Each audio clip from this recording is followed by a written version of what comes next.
मोदी सरकार की दूसरी पारी में एक साल पूरा होने पर यूपी के कैबिनेट मंत्री सुरेश खन्ना ने जनता को सक्षम नेतृत्व चुनने के लिए धन्यवाद दिया है। साथ ही एक साल की महत्वपूर्ण उपलब्धियों का उल्लेख करते हुए इस बात के संकेत दिए कि अभी देश नई ऊंचाइयों को छुएगा। सुरेश खन्ना से खास बातचीत की हमारे संवाददाता मनीष मिश्रा ने।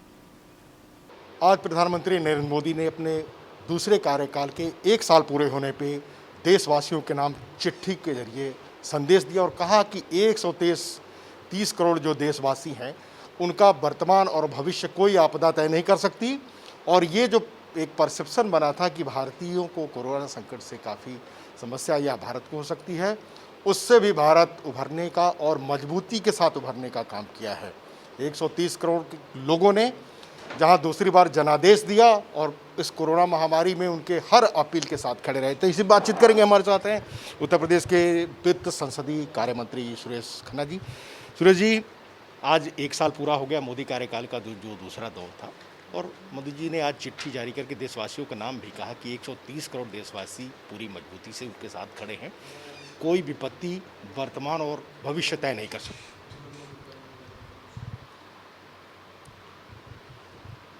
मोदी जी ने अपने दूसरे कार्यकाल का पहला वर्ष पूरा किया।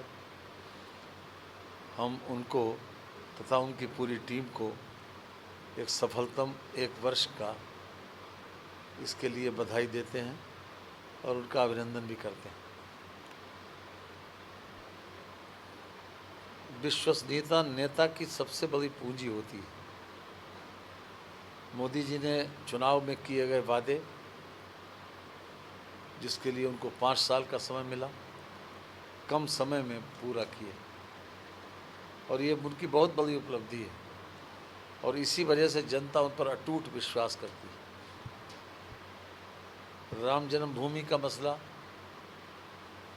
कितना पेचीदा था, उसके लिए कोर्ट में डे टू डे सुनवाई, उसके लिए बाकायदा प्रयास किया गया और माननीय अदालत ने भी उनकी ये रिक्वेस्ट मान ली। और उसके बाद जो फैसला आया, उस फैसले के बाद पूरे देश में एक सामंजस्य, एक ऐसी स्थिति बनाई, इससे सभी लोगों ने खुशी खुशी उसको स्वीकार भी किया और उसके बाद किसी प्रकार का कोई उसके ऊपर प्रतिक्रिया नहीं हुई। और ये एक सबसे अच्छी बात है कि देश को नेतृत्व क्षमता पर इतना विश्वास है कि उनके नेतृत्व में सभी लोग, जो उनका नारा है कि सबका साथ सबका विकास, वो अपने आप में उन्होंने करके दिखाया। चाहे 3 तलाक का मसला हो, चाहे कश्मीर की समस्या हो या दूसरी समस्या हो, उन्होंने बहुत दरिया दिली से, बड़ी दृढ़ता के साथ इन सबको निस्तारण किया। जितनी भी ज्वलंत समस्याएं थी उनका निराकरण किया। और कोरोना जैसी महामारी, जिसमें विश्व के सक्षम और सबल देश भी अपने आप को अक्षम पाते हैं इससे लड़ने के लिए, इससे जूझने के लिए, वहाँ हिंदुस्तान में इसका बहुत अच्छे तरीके से लॉकडाउन करके उन्होंने इसका मुकाबला किया, जो अपने आप में एक उदाहरण है।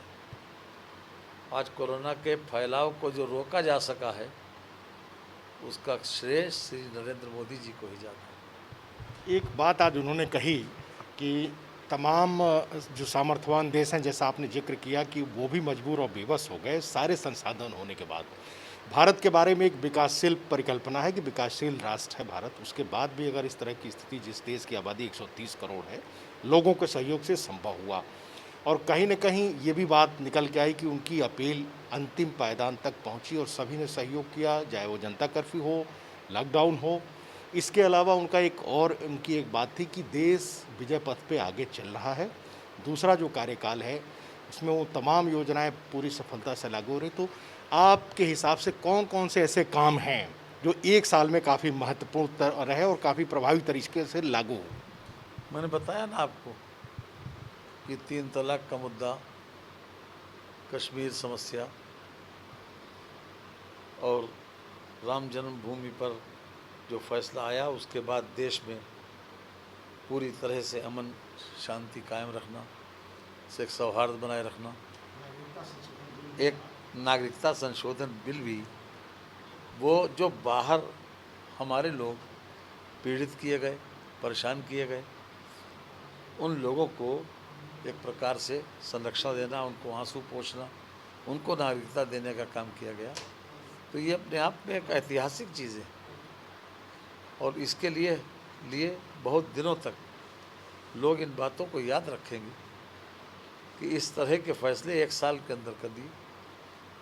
ये बहुत बड़ी सफलता है और हम ईश्वर से यही प्रार्थना करते हैं कि ईश्वर उनको और अधिक जनसेवी भावना से काम करने की शक्ति प्रदान करे, प्रेरणा देता रहे और वो इसी प्रकार से हमारा नेतृत्व करते रहे। हमारे साथ उत्तर प्रदेश के वित्त और संसदीय कार्य मंत्री सुरेश खन्ना जी, उनका कहना है कि कई महत्वपूर्ण फैसले हुए एक साल के अंदर, जिसमें राम मंदिर मुद्दा, 3 तलाक, नागरिकता संशोधन बिल और ऐसे और भी महत्वपूर्ण फैसले रहे जिससे कि देश को काफ़ी लाभ हुआ। आगे भी उनका नेतृत्व जारी रहे, ऐसी उनकी शुभकामना है। मोदी जी देश का नेतृत्व करें और कोरोना महामारी में जिस तरह से उन्होंने अपनी रीति नीति को लागू करके निपटने का काम किया है वो भी सराहनीय है। कैमरा पर्सन पीसी चौधरी के साथ मनीष मिश्रा, न्यूज़ इंडिया, लखनऊ।